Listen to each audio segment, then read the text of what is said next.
હવે વિદ્યાર્થી મિત્રો ચેપ્ટર 2 ના દાખલાઓમાં આપણે આગળ વધીએ. સ્વાધ્યાય 2.23 બહુ મસ્ત દાખલો છે. પહેલા હું તમને આકૃતિ સમજાવી દઉં, પછી હું આ દાખલો તમને સમજાવું. આ આકૃતિ દેખાય છે?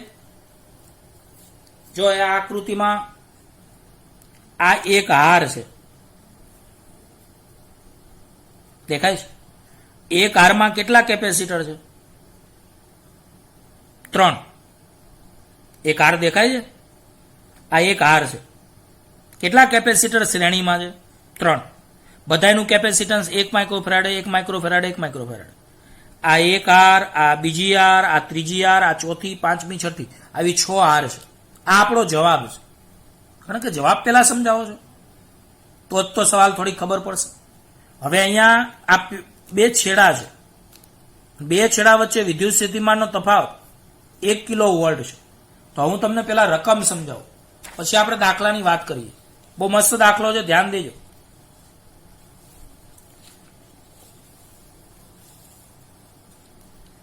એક ઇલેક્ટ્રિકલ ટેકનિશિયન એટલે તમને ખબર છે, ઇલેક્ટ્રિકલ ટેકનિશિયન એટલે ઇલેક્ટ્રિકનો જાણકાર હોય તે. એક ઇલેક્ટ્રિકલ ટેકનિશિયન એક પરિપથમાં 1 કિલો વોલ્ટને સમાંતર 2 માઇક્રોફેરાડેના કેપેસિટરની જરૂર પડે છે. તો એક ઇલેક્ટ્રિકલ ટેકનિશિયન છે, તેને એક પરિપથ છે, એ એક પરિપથમાં તેને 1 કિલો વોલ્ટને સમાંતર 2 માઇક્રોફેરાડેના કેપેસિટરની જરૂર પડે છે. પરંતુ તેની પાસે 1 માઇક્રોફેરાડેના મોટી સંખ્યાના કેપેસિટર પ્રાપ્ય છે કે જેઓ 400 વોલ્ટ કરતા વધુ ન હોય તેવો સ્થિતિમાનનો તફાવત ખમી શકે છે. એટલે એની કેપેસિટી 400 વોલ્ટ સુધીની છે, એનાથી વધારે વિદ્યુત સ્થિતિમાને ન ખમી શકે તેવો છે. એવી શક્ય ગોઠવણી દર્શાવો કે જેમાં લઘુત્તમ સંખ્યાના કેપેસિટરની જરૂર પડે. એટલે આ ગોઠવણી આપણે દર્શાવવાની છે. તો ચાલો હું એકવાર સવાલ કરું છું, બરાબર સાંભળજો. મસ્ત દાખલો છે. એક ઇલેક્ટ્રિકલ ટેકનિશિયન છે એટલે કોઈ માણસ છે કે જે ઇલેક્ટ્રિકનું જાણે છે. અચ્છા, તો શું સાહેબ, એને એક પરિપથમાં 1 કિલો વોલ્ટને સમાંતર 2 માઇક્રોફેરાડેના કેપેસિટરની જરૂર પડે છે. તો એને જોઈએ છીએ 1 કિલો વોલ્ટને સમાંતર 2 માઇક્રોફેરાડેનું કેપેસિટર, પણ તેની પાસે 1 માઇક્રોફેરાડેના મોટી સંખ્યાના કેપેસિટર પ્રાપ્ય છે. હવે એને 1 કિલો વોલ્ટને સમાંતર 2 માઇક્રોફેરાડેનું કેપેસિટર જોઈએ છે, પણ તેની પાસે 1 માઇક્રોફેરાડેના મોટી સંખ્યાના કેપેસિટર પ્રાપ્ય છે, જેઓ 400 વોલ્ટ કરતા વધુ ન હોય તેવો સ્થિતિમાનનો તફાવત ખમી શકે છે. તો એક વાત સમજવા જેવી છે. અને આવી શક્ય ગોઠવણી દર્શાવો કે જેથી લઘુત્તમ સંખ્યાના કેપેસિટરની જરૂર પડે. તો બરાબર ધ્યાન આપજો, આ થોડો ધારણાત્મક દાખલો છે. આખો દાખલો પતે પછી ખબર પડશે. ચલો હું તમને કહું. બોલો, અહીં કુલ કેપેસિટન્સ કેટલું જોઈએ છીએ? 2 માઇક્રોફેરાડે. બોલો, અહીં કુલ કેપેસિટન્સ કેટલું જોઈએ છીએ? 2 માઇક્રોફેરાડે. અચ્છા, પીડી કેટલો છે? 1 કિલો વોલ્ટ એટલે 1000 વોલ્ટ. બોલો, કુલ કેપેસિટન્સ કેટલું જોઈએ છીએ? 2 માઇક્રોફેરાડે. કુલ વોલ્ટેજ 1 કિલો વોલ્ટ એટલે 1000 વોલ્ટ. બોલો, તેની પાસે ટોટલ એની પાસે તો ઘણી મોટી સંખ્યાના કેપેસિટર છે. તો એ દરેક કેપેસિટરનું કેપેસિટન્સ સીડેસ બરાબર 1 માઇક્રોફેરાડે. અને આ દરેક કેપેસિટર પરનું મહત્તમ પીડી વીડેસ બરાબર 400 વોલ્ટ છે. હવે એક વાત કહો, થોડી ધારણા કરીએ. ધારો કે 2 માઇક્રોફેરાડેનું કેપેસિટર અને 1 કિલો વોલ્ટનો પીડી મેળવવા માટે આ આપણી જરૂરિયાત છે. આ ઇલેક્ટ્રિકલ ટેકનિશિયનની જરૂરિયાત છે કે એને 2 માઇક્રોફેરાડેનું કેપેસિટર જોઈએ છે અને 1 કિલો વોલ્ટનો પીડી જોઈએ છે. તો આપણને ખબર નથી શું કરવું. તો તેની પાસે તો 1 માઇક્રોફેરાડેના ઘણા બધા કેપેસિટર છે. તો આપણે એ લખ્યું કે ધારો કે આ મુદ્દો જ આખા દાખલાનો મેન છે. તો ધારો કે 2 માઇક્રોફેરાડેનું કેપેસિટર અને 1 કિલો વોલ્ટનો પીડી મેળવવા માટે 1 માઇક્રોફેરાડેના n કેપેસિટરોને શ્રેણીમાં જોડી એક હાર બનાવવામાં આવે છે. હમણાં મેં હાર કીધી હતી ને, આવી એમ હારોને સમાંતરમાં જોડવામાં આવે છે. ફરીવાર કહું છું કે ધારો કે 2 માઇક્રોફેરાડેનું કેપેસિટર અને 1 કિલોવોલ્ટનો પીડી મેળવવા માટે 1 માઇક્રોફેરાડેના n કેપેસિટરોને શ્રેણીમાં જોડી એક હાર બનાવવામાં આવે છે. આવી એમ હારોને સમાંતરમાં જોડવામાં આવે છે. હવે મને કહો, દરેક હારના છેડા વચ્ચેનો પીડી તો 1000 વોલ્ટ જ થવાનો. ઘણા કે કેવી રીતે? તો જો આ એક હાર દેખાય છે તમને, આ એક હાર, બીજી હાર, ત્રીજી હાર. એક હારમાં આપણે કેટલા કેપેસિટર ધાર્યા છે? n. અને આવી કેટલી હારો સમાંતરમાં છે? m. તો અહીંયા ટોટલ દરેક હારને સમાંતર વોલ્ટેજ કેટલું થાય? તો સમાંતર જોડાણમાં પીડી સમાન થાય. તો આ એક હાર, બીજી હાર, ત્રીજી હાર, ચોથી હાર, પાંચમી હાર, છઠ્ઠી હાર, આવી દરેક હારના 2 છેડા વચ્ચેનો પીડી 1 કિલોવોલ્ટ એટલે કેટલું? 1000 વોલ્ટ થાય કે ના થાય? બસ તો અહીંયા મેં લખ્યું છે કે દરેક હારના છેડા વચ્ચેનો પીડી બરાબર 1000 વોલ્ટ. હારમાંના દરેક કેપેસિટરના 2 છેડા વચ્ચેનો પીડી વીડેસ બરાબર કેટલો? તો એક વાત તમને સમજાવું કે આ માની લો એક હારમાં ટોટલ કેટલા કેપેસિટર છે? n. એવું આપણે ધાર્યું છે. ચલો અત્યારે તમને આમાં કેટલા કેપેસિટર દેખાય છે? એક હારમાં 3. હવે માની લો કે આ 2 છેડા વચ્ચેનું 1000 વોલ્ટ હોય તો દરેકના ભાગમાં કેટલા વોલ્ટ આવે? તો 1000 ભાગ્યા 3, 1000 ભાગ્યા 3, 1000 ભાગ્યા 3. ખબર પડી? ફરીવાર બોલું છું. ધારો કે એક હારમાં 8 કેપેસિટર છે. એક હારમાં કેટલા કેપેસિટર છે? 8. બોલો, એક હારમાં 8 કેપેસિટર હોય તો એક હારમાં 8 કેપેસિટર હોય તો દરેક હારને સમાંતર પીડી કેટલું છે? 1000. તો દરેકના 2 છેડા, દરેક કેપેસિટરનું પીડી કેટલું થાય? તો 8 કેપેસિટર એક હારમાં હોય તો 1000 ભાગ્યા 8, 1000 ભાગ્યા 8, 1000 ભાગ્યા 8, એવું 8 વાર થાય. હવે આપણે તો એક હારમાં n કેપેસિટરો શ્રેણીમાં જોડેલા છે. આપણે એક હારમાં સ્મોલ n કેપેસિટરો શ્રેણીમાં જોડેલા છે. તો દરેકનું કેપેસિટન્સ, દરેકનું વોલ્ટેજ કેટલું થશે? 1000 ભાગ્યા n થશે.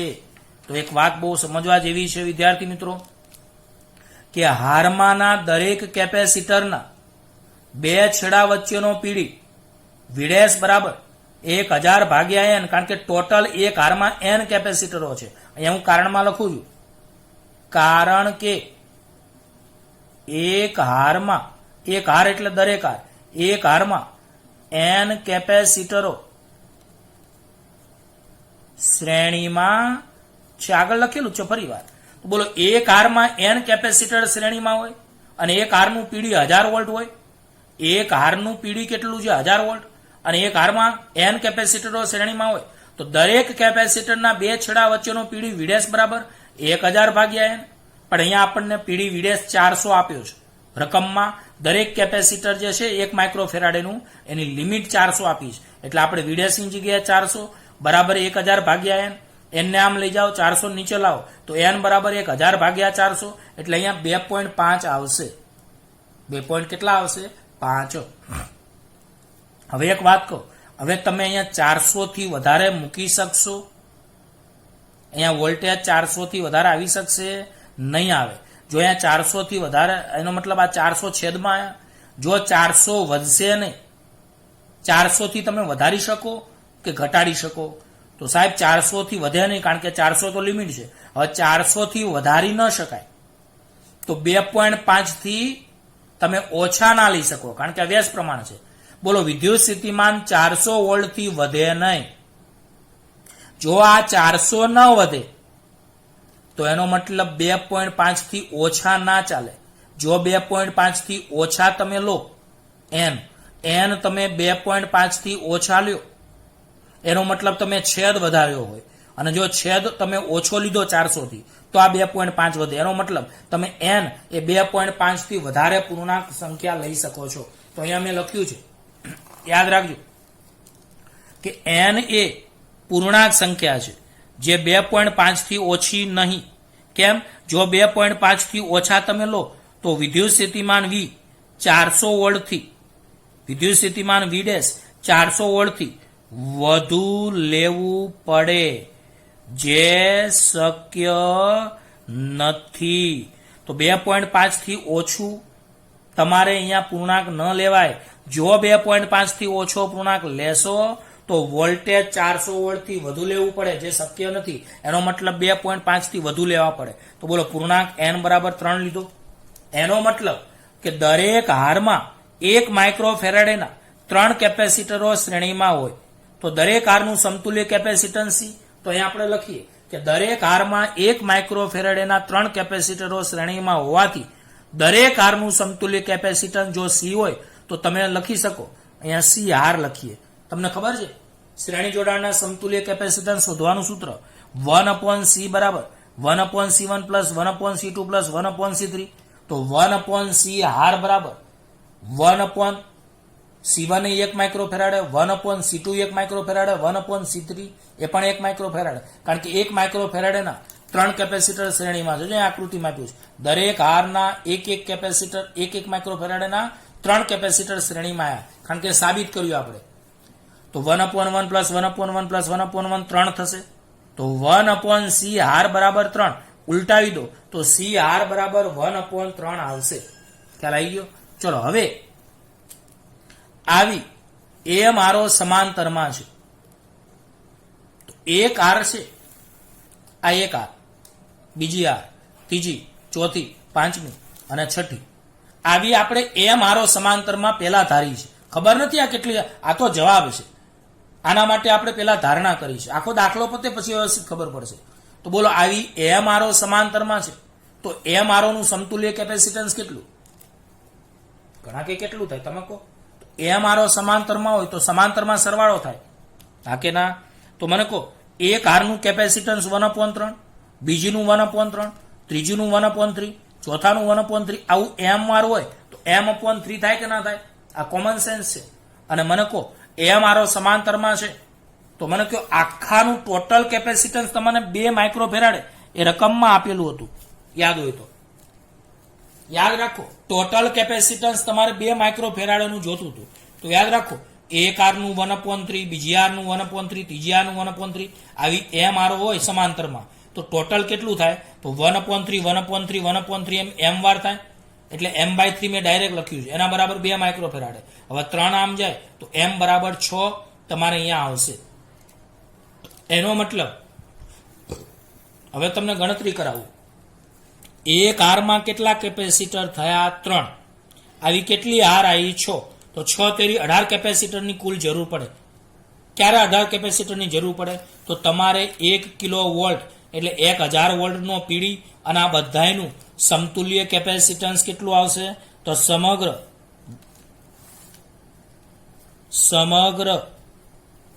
રચનાનું સમતુલ્ય કેપેસિટન્સ 2 માઇક્રોફેરાડે આવશે. તો બોલો સમગ્ર રચનાનું કેપેસિટન્સ 2 માઇક્રોફેરાડે આવી ગયું. ઘણા કે કેવી રીતે? તો આપણે ધારણા કરીને લાવ્યા છીએ.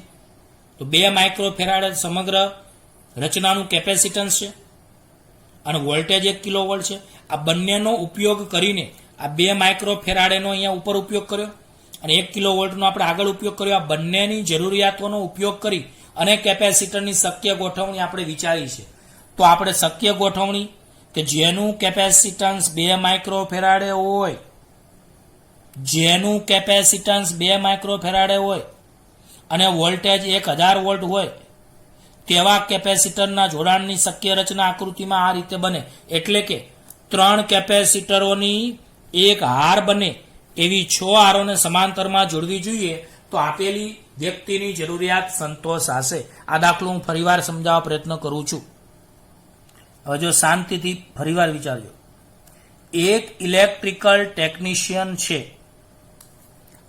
તેને એક પરિપથમાં 1 કિલો વોલ્ટને સમાંતર 2 માઇક્રોફેરેડેના કેપેસિટરની જરૂર પડે છે. પણ તેની પાસે 1 માઇક્રોફેરેડેના મોટી સંખ્યાના કેપેસિટર પ્રાપ્ય છે કે જેઓ 400 વોલ્ટ કરતા વધુ ન હોય તેઓ સ્થિતિમાનનો તફાવત ખમી શકે છે. તો એવી શક્ય ગોઠવણી દર્શાવો કે જેમાં લઘુત્તમ સંખ્યાના કેપેસિટરની જરૂર પડે. ચલો બોલો અહીં કુલ કેપેસિટન્સ ટેકનિશિયનને કેટલું જોઈએ છીએ? 2 માઇક્રોફેરાડે, કે જેના બે છેડા વચ્ચેનો પીડી વોલ્ટેજ કેટલો છે? 1 કિલોવોલ્ટ એટલે કે 1000 વોલ્ટ. પરંતુ ઇલેક્ટ્રિક ટેકનિશિયન પાસે જે કેપેસિટર છે એ 1 માઇક્રોફેરાડેના છે, જેની કેપેસિટી 400 વોલ્ટની છે, એટલે કે દરેક કેપેસિટરનું કેપેસિટન્સ સીડેસ 1 માઇક્રોફેરાડે છે. દરેક કેપેસિટર પરનું મહત્તમ પીડી વિડેસ 400 વોલ્ટ છે. હવે એક ધારણા કરીએ. ધારો કે 2 માઇક્રોફેરાડેનું કેપેસિટર અને 1 કિલોવોલ્ટનો પીડી મેળવવા માટે 1 માઇક્રોફેરાડેના n કેપેસિટરોને શ્રેણીમાં જોડી એક હાર બનાવવામાં આવે છે અને આવી એમ હારોને સમાંતરમાં જોડવામાં આવે છે. ચલો આપણે ધારણા કરી. હવે આ ધારણામાં n અને m શોધાઈ જાય એટલે આપણો દાખલો પૂરો. પણ n અને m કઈ રીતે શોધવાના? તો આપેલી જરૂરિયાતો ના મૂલ્યો લઈને આપણે 2 માઇક્રોફેરાડેનું કેપેસિટર જોઈએ છીએ. કારણ કે હા સાહેબ 1 કિલોવોલ્ટ પીડી જોઈએ છીએ. તો કે હા, આવી રચનાનો ઉપયોગ કરી તમારે આવી ગોઠવણીની જરૂરિયાત લેવાની.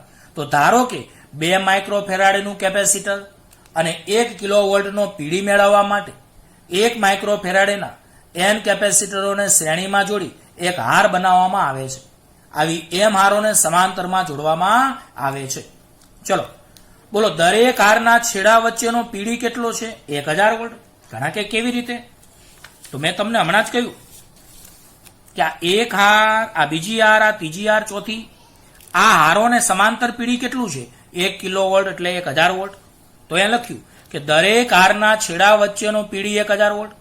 અચ્છા, હારમાંના દરેક કેપેસિટરના બે છેડા વચ્ચેનો પીડી કેટલો? તો હમણાં મેં ઉદાહરણ આપ્યું કે એક હારમાં n કેપેસિટરો શ્રેણીમાં છે અને એક હારના પીડી 1000 વોલ્ટ છે. તો દરેક કેપેસિટરનું કેટલું થાય? તો 1000 ભાગ્યા n, 1000 ભાગ્યા n. ઉદાહરણ આપ્યું હતું ને? ફરીવાર જરૂર છે? ફરીવાર, એક હારમાં n કેપેસિટરો શ્રેણીમાં જોડાયેલા છે અને એક હારનું પીડી 1000 વોલ્ટ છે. તો એક હારનું પીડી 1000 વોલ્ટ છે એ શ્રેણી જોડાણમાં વહેંચાશે. તો આવા n કેપેસિટર હોય તો બધાના ભાગમાં 1000 ભાગ્યા n, 1000 ભાગ્યા n આવે. એટલે મેં અહીંયા લખ્યું કે દરેક હારના છેડા વચ્ચેનું પીડી 1000 વોલ્ટ છે, પણ આવા એક હારમાં n કેપેસિટરો શ્રેણીમાં છે, માટે હારમાંના દરેક કેપેસિટરના બે છેડા વચ્ચેનો પીડી વિડેસ બરાબર 1000/n થશે. પણ અહીંયા વિડેસ દરેક કેપેસિટરના પીડીની કેપેસિટી 400 છે. 400 થી તમારે વધવાનું નથી. તો 400 બરાબર 1000 ભાગ્યા n, માટે n બરાબર 1000 ભાગ્યા 400.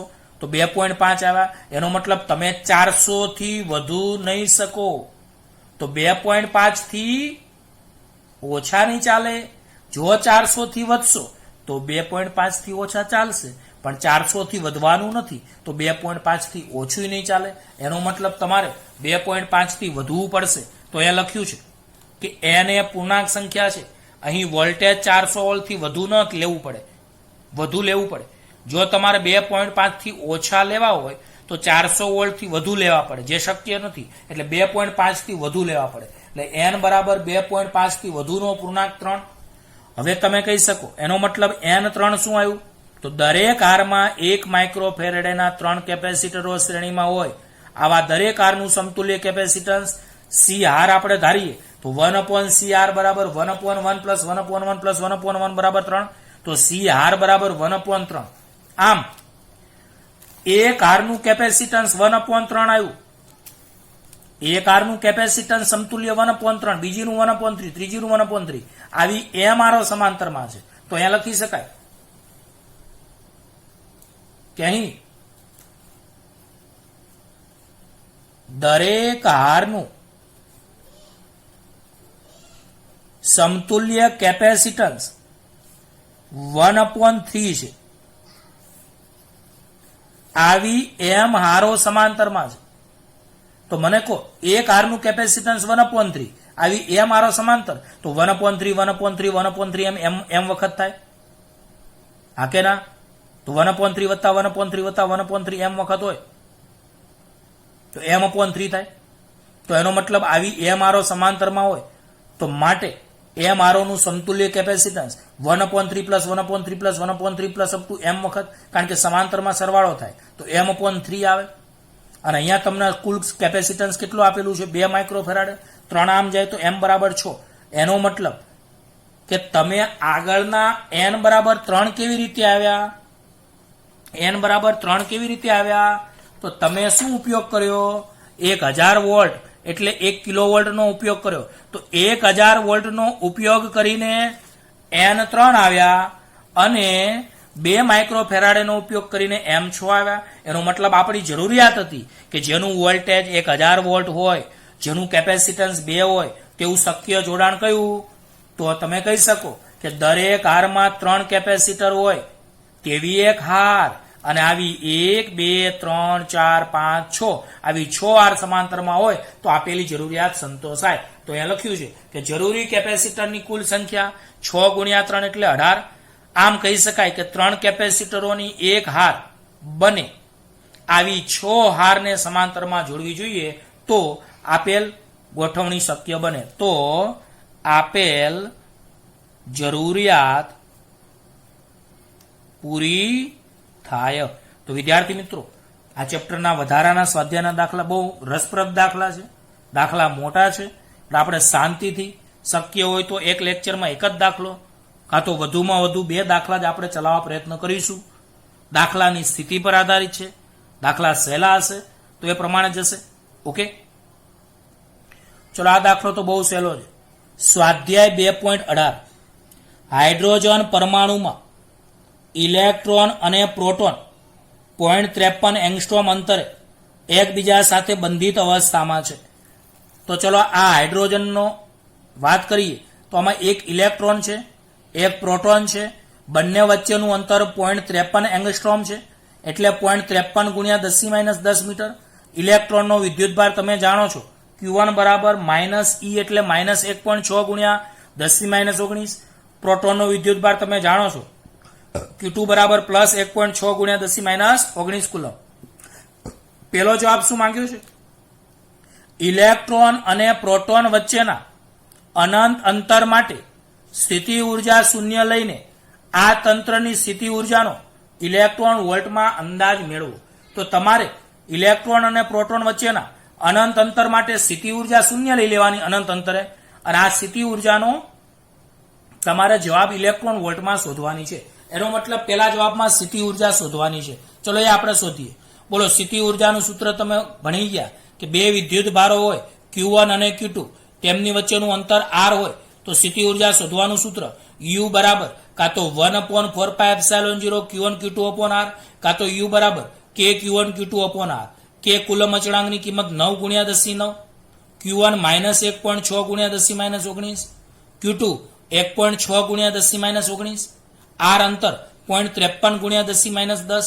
બધી કિંમતો આકૃતિમાં સ્પષ્ટ તમને દેખાય છે. સાદરૂપ આપશો તો સ્થિતિ ઉર્જા -43.47 ગુણ્યા 10-19 પણ આ જૂલમાં મળશે. બોલો, ઇલેક્ટ્રોન વોલ્ટમાં લાવવા માટે 1.6 ગુણ્યા 10-19 ને ભાગવા પડે. તો બોલો, જૂલને ઇલેક્ટ્રોન વોલ્ટમાં ફેરવવા માટે 1.6 ગુણ્યા 10-19 વડે ભાગો તો સ્થિતિ ઉર્જા -27.17 electron volt approximate -27.2 electron volt મળી ગયા. ચલો આન્સર નંબર તમને 1 મળી ગયો. હવે બીજો જવાબ, ઇલેક્ટ્રોનને મુક્ત કરવા માટે કેટલું લઘુત્તમ કાર્ય કરવું પડે? તેની કક્ષામાંથી ગતિ ઉર્જા એમાં મળેલી સ્થિતિ ઉર્જા કરતા અડધી છે. એનો મતલબ ગતિ ઉર્જા સ્થિતિ ઉર્જા કરતા અડધી આપેલી છે. તો વિદ્યાર્થી મિત્રો, બીજા જવાબમાં શું માંગ્યું છે? ઇલેક્ટ્રોનને મુક્ત કરવા માટે કેટલું લઘુત્તમ કાર્ય કરવું પડે? પ્રશ્નાચિહ્ન. તેની કક્ષામાંથી ગતિ ઉર્જા એમાં મળતી સ્થિતિ ઉર્જા એટલે પેલા જવાબમાં મળતી સ્થિતિ ઉર્જા કરતા અડધી છે તેમ આપેલ છે. તો વિદ્યાર્થી મિત્રો, અહીંયા તમે રકમમાં જ જોયું કે કક્ષામાં રહેલી ઇલેક્ટ્રોનની ગતિ ઉર્જા એ સ્થિતિ ઉર્જા કરતા અડધી છે. તો કક્ષામાં રહેલા ઇલેક્ટ્રોનની ગતિ ઉર્જા સ્થિતિ ઉર્જા કરતા અડધી છે. હા કે ના? તો બોલો, કક્ષામાં રહેલા ઇલેક્ટ્રોનની ગતિ ઉર્જા સ્થિતિ ઉર્જા કરતા અડધી છે. તો ગતિ ઉર્જા K બરાબર 1/2.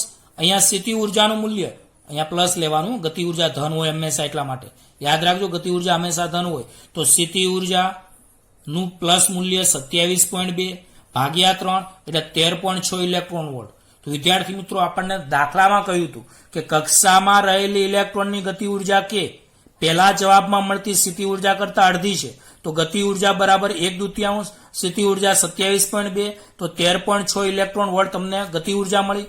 હવે આપણે કુલ ઉર્જા બરાબર ગતિ ઉર્જા વત્તા સ્થિતિ ઉર્જા, એટલે કુલ ઉર્જા E, ગતિ ઉર્જા કે, સ્થિતિ ઉર્જા U. હવે બોલો ગતિ ઉર્જા કે ની કિંમત 13.6, સ્થિતિ ઉર્જા U ની કિંમત -27.2 ઇલેક્ટ્રોન વોલ્ટ. હવે તમે આનું સાદુરૂપ આપશો, બેની બાદબાકી કરો તો 13.6 માંથી -27.2 એટલે મોટી રકમની નિશાની કરશો તો બાદબાકી કરશો વિદ્યાર્થી મિત્રો, તો કુલ ઉર્જા E બરાબર -13.6 ઇલેક્ટ્રોન વોલ્ટ આવી. હવે તમને કદાચ કેમેસ્ટ્રીમાં જ આવી ગયું કે ઇલેક્ટ્રોનને મુક્ત કરવા માટેની કુલ ઉર્જા શૂન્ય હોવી જોઈએ. તો મને કહો અહીંયા કુલ ઉર્જા 13.6 આવી, તો તમારે બહારથી કેટલી ઉર્જા આપવી પડે? +13.6, તો જ એની કુલ ઉર્જા શૂન્ય થાય. ખબર પડી વિદ્યાર્થી મિત્રો? કેમેસ્ટ્રીમાં આવે છે કે ઇલેક્ટ્રોનને કક્ષામાંથી મુક્ત કરવા માટે તેની કુલ ઉર્જા શૂન્ય થવી જોઈએ. તો અહીંયા ઇલેક્ટ્રોનની કુલ ઉર્જા 13.6 માઇનસ આવી.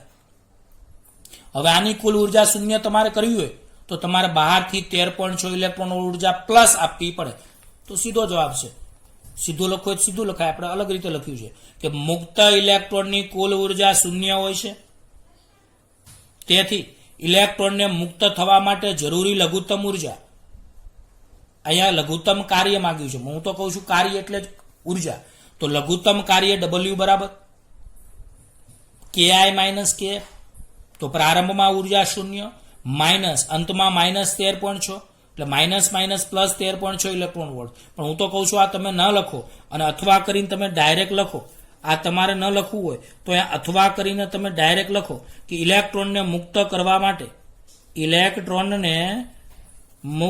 કરવા માટે જરૂરી લઘુત્તમ કાર્ય, ડાયરેક્ટ લખાય W બરાબર +13.6 ઇલેક્ટ્રોન વોલ્ટ. કારણ કે કુલ ઉર્જા શૂન્ય થવી જોઈએ, તો કુલ ઉર્જા શૂન્ય થવા માટે તમારે બહારથી +13.6 ઇલેક્ટ્રોન વોલ્ટ કાર્ય કરવું પડે. આ અલગ રીત બતાવી છે. તો ઇલેક્ટ્રોનને મુક્ત કરવા માટે જરૂરી લઘુત્તમ કાર્ય +13.6 ઇલેક્ટ્રોન વોલ્ટ. ચલો હવે આપણે આગળ વાત કરીએ. બંને વચ્ચેના પેલા કેટલું અંતર હતું? 0.53 એંગસ્ટ્રોમ હતું ને. બસ હવે અંતર બદલવાનું છે, બીજું કશું નથી. તો યાદ રાખો કે બંને વચ્ચેના 1.06 એંગસ્ટ્રોમ અંતર માટે અનંત અંતરે સ્થિતિ ઉર્જા શૂન્ય લેવામાં આવે તો ઉપર A અને B માટેના જવાબો શું હશે? ફરીવાર, બંને વચ્ચેના 1.06 એંગસ્ટ્રોમ અંતર માટે અનંત અંતરે સ્થિતિ ઉર્જા શૂન્ય લેવામાં આવે તો ઉપર A અને B ના માટેના જવાબો શું હશે? તો બનો કહો, જો અનંત અંતરે સ્થિતિ ઉર્જા શૂન્ય લઈએ તો ઇલેક્ટ્રોન અને પ્રોટોનના તંત્રની સ્થિતિ ઉર્જા, તો મને કહો અહીંયા અંતર R કેટલું છે? તો અહીં અંતર R રકમમાં 1.06 એંગસ્ટ્રોમ છે, એટલે 1.06 ગુણ્યા 10⁻10 મીટર તમે લખી શકો. માટે U બરાબર KQ1 Q2 upon R, કે 9 ગુણ્યા 10⁹ Q1 -1.6 ગુણ્યા 10⁻19, Q2 1.6 ગુણ્યા 10⁻19, R 1.6 ગુણ્યા 10⁻10. પણ વિદ્યાર્થી મિત્રો આ જવાબ જૂલમાં હોય છે. આટલો જવાબ કેમાં હોય છે? જૂલમાં. તો ઇલેક્ટ્રોન વોલ્ટમાં ફેરવવા માટે 1.6 ગુણ્યા 10⁻19 વડે ભાગો તો તમારો આ પહેલો જવાબ આવી ગયો. સ્થિતિ ઉર્જા -13.6 ઇલેક્ટ્રોન વોલ્ટ આવી. તો અહીંયા પણ એક વાત કહું વિદ્યાર્થી મિત્રો, અહીંયા ગતિ ઉર્જા શૂન્ય હોય છે, આથી કુલ ઉર્જા -13.6 છે, એમાં તમારે +13.6 ઇલેક્ટ્રોન વોલ્ટ આપવી પડશે. એટલે આનો આ જવાબ તમારે અહીંયા આવશે. પણ અહીંયા તમારે થોડુંક અલગ લખ્યું છે. યાદ કરો, તમારે આગળ પહેલા સ્થિતિ ઉર્જા કેટલી આવી હતી? -27.2. ત્યારે અંતર કેટલું હતું? 0.53 હતું ને અંતર. 0.53 અંતર હતું ત્યારે સ્થિતિ ઉર્જા -27.2 આવી. હવે અંતર 1.06 છે તો સ્થિતિ ઉર્જા -13.6 આવી. એનો મતલબ સ્થિતિ ઉર્જા -27.2 માંથી વધીને -13.6 થઈ, તો એનો મતલબ કાર્ય કેટલું થયું હશે? તો -27.2 માં કેટલા ઉમેરો તો -13.6 થાય? તો +13.6. એટલે અહીંયા તમારે ડાયરેક્ટ લખવાનું છે. તો આ તમે લખી શકો છો. આ દર્શાવે છે કે ઇલેક્ટ્રોનને 0.53 એંગસ્ટ્રોમથી 1.06 એંગસ્ટ્રોમના સ્થાને લઈ જવા 13.6 ઇલેક્ટ્રોન વોલ્ટ જેટલી ઉર્જા વાપરીને -27.2 ઇલેક્ટ્રોન વોલ્ટથી -13.6 ઇલેક્ટ્રોન વોલ્ટ જેટલી સ્થિતિ ઉર્જા વધીને મેળવે છે. આમ ઇલેક્ટ્રોનને મુક્ત કરવા માટે જરૂરી કાર્ય કેટલું? તો 13.6 ઇલેક્ટ્રોન વોલ્ટ પ્લસ. ફરીવાર આ દર્શાવે છે કે ઇલેક્ટ્રોનને 0.53 એંગસ્ટ્રોમથી 1.06 એંગસ્ટ્રોમના સ્થાને લઈ જતા કેટલા ઉમેરવાથી -13.6 થયા? તો પહેલા 0.53 એંગસ્ટ્રોમ અંતર હતું ત્યારે સ્થિતિ ઉર્જા -27.2 હતી. હવે અંતર 1.06 છે તો ત્યારે સ્થિતિ ઉર્જા -13.6 છે. તો -27.2 માં કેટલા ઉમેરવાથી -13.6 થયા? +13.6. એનો મતલબ આ દર્શાવે છે કે ઇલેક્ટ્રોનને 0.53 એંગસ્ટ્રોમથી 1.06 એંગસ્ટ્રોમના સ્થાને લઈ જવા 13.6 ઇલેક્ટ્રોન વોલ્ટ જેટલી ઉર્જા વાપરીને -27.2 ઇલેક્ટ્રોન વોલ્ટથી -13.6 ઇલેક્ટ્રોન વોલ્ટ જેટલી સ્થિતિ ઉર્જા વધીને મેળવે છે. તેથી ઇલેક્ટ્રોનને મુક્ત કરવા જરૂરી લઘુત્તમ કાર્ય +13.6 ઇલેક્ટ્રોન વોલ્ટ થશે. આવડશે વિદ્યાર્થી મિત્રો? આ દાખલો સહેલો હતો એટલે બીજી વાર રિપીટની જરૂર નથી. બાકીનું આપણે આવતા લેક્ચરમાં આગળ વધીએ.